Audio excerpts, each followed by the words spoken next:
Hello everyone. Welcome to my channel. Please subscribe and hit the bell icon. Spoilers, desperate Jason turns to Diane for last-ditch legal help. Diane can surely help Jason, right? For the Friday, March 22, 2024, episode of General Hospital, spoilers focus on characters desperately needing help, needing comfort, needing to make decisions, and more. Do not miss this episode. Since Jason Morgan, Steve Burton, returned, he's been on the run, at Carly's house, jumping off his favorite bridge, and hiding out at the boathouse on the Q's property. How much more of this nomadic life can he take? The FBI and the PCPD are out to get him, and he is the #1 Dominic Zamprogna, shooting suspect. Sure, he didn't shoot Sonny's, Maurice Bernard, son, but he knows who did. So Pub asks, is GH about to right a bunch of wrongs? Plus, he's beholden to Agent Kate's, Adam Harrington, so it's clear Jason needs help now. He can't exactly trigger the bat signal, so he decides to do the next best thing. He calls Diane Miller, Carolyn Hennessy, who talks about one of her favorite scenes with Maurice Bernard here, Sonny's legal ace who helped Jason out of a million tight spots back in the day. Will Diane be able to help him this time? And will Jason ask her to keep this call a secret from her boss? Other than Sam, Kelly Monaco, and Sonny, Cody, Josh Kelly, and Olivia, Lisa Locicero, are the other two people who are the most worried about Dante. So it's no shock to discover the two turning to each other for comfort. Conversely, Maxie, Kirsten Storms, who raves about her daughter here, and Lucy, Lynn Herring, aren't comforting each other at all.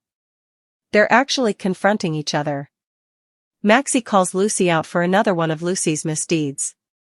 Is she the one to cause the photo shoot to go wrong? It sounds like Lucy Co., right? Sticking with the ladies of deception, spoilers suggest Sasha makes a huge decision. Wild speculations, does she quit her job as the face of deception? Or maybe she actually admits she loves Cody? Which one would be more surprising? Finally, Chase, Josh Swickard, and Brooke Lynn, Amanda Seton, are left stunned. Does this concern one of Brooke Lynn's dramatic co-workers or their upcoming wedding? It would be great if it had to do with good news regarding Dante's health. In the dimly lit confines of Diane Miller's office, the air seemed heavy with tension, the weight of countless legal battles waged and one hung like a shroud. Jason Morgan stood at the threshold, his usually steely demeanor betraying an unmistakable desperation. He was a man accustomed to facing adversaries head-on, but this time, the stakes felt higher than ever before.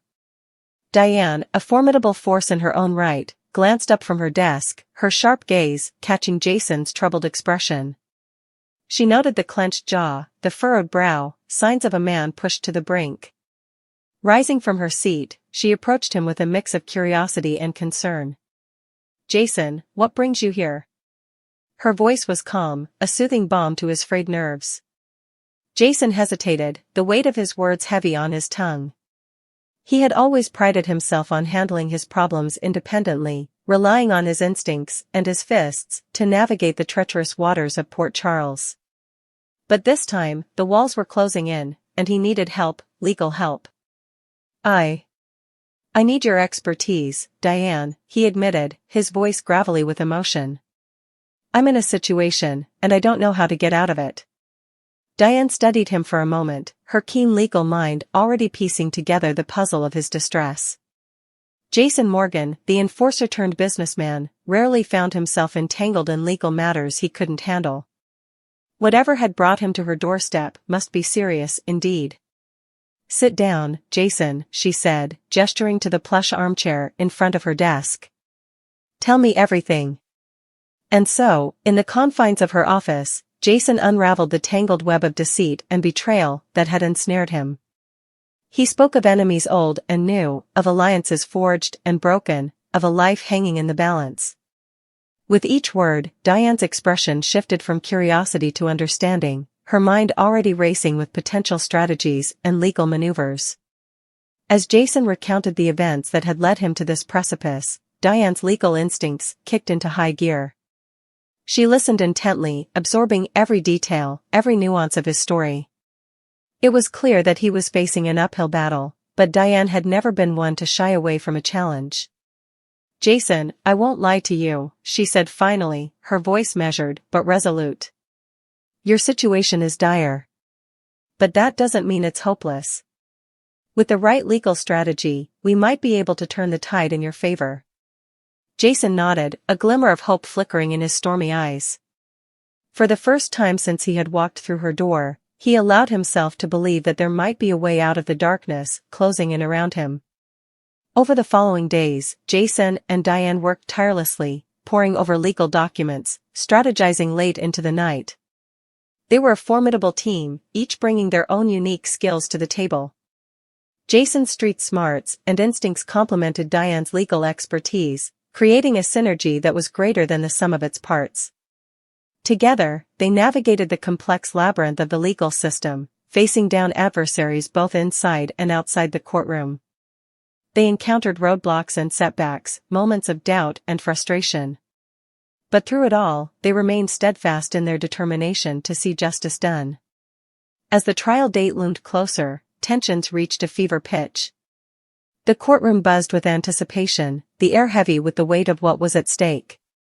For Jason, it was more than just his freedom on the line, it was a chance to reclaim his life, to prove once and for all that he was not the monster his enemies made him out to be. As the proceedings began, Jason sat at the defendant's table, flanked by Diane, his unwavering advocate.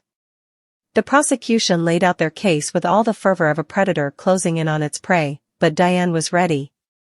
With each objection, each cross-examination, she chipped away at their arguments, exposing the flaws in their logic, the holes in their evidence. And then, finally, it was Jason's turn to take the stand. In a hushed courtroom, he recounted his version of events, his voice steady and unwavering. He spoke of loyalty and honor, of the bonds that tied him to his loved ones. He spoke of mistakes made and lessons learned, of a man fighting to forge his own path in a world gone mad. As he spoke, Diane watched from her seat, a sense of pride swelling in her chest. This was her client, her friend, and she would fight tooth and nail to see him vindicated. And when the jury delivered their verdict, innocent on all counts, the courtroom erupted into chaos. There were tears of relief, shouts of triumph, hugs exchanged between friends and allies. But amidst the jubilation, Jason sought out Diane, his gratitude written plain on his face. "Thank you, Diane," he said, his voice rough with emotion. "I couldn't have done it without you." Diane smiled, her eyes shining with pride. "You're welcome, Jason. But remember, you're the one who fought for your freedom. All I did was help you find the path." And as they stood there, two warriors in a world of shadows, they knew that whatever challenges lay ahead, they would face them together. For in the crucible of their shared struggle, a bond had been forged, one that would endure long after the echoes of the trial had faded into memory.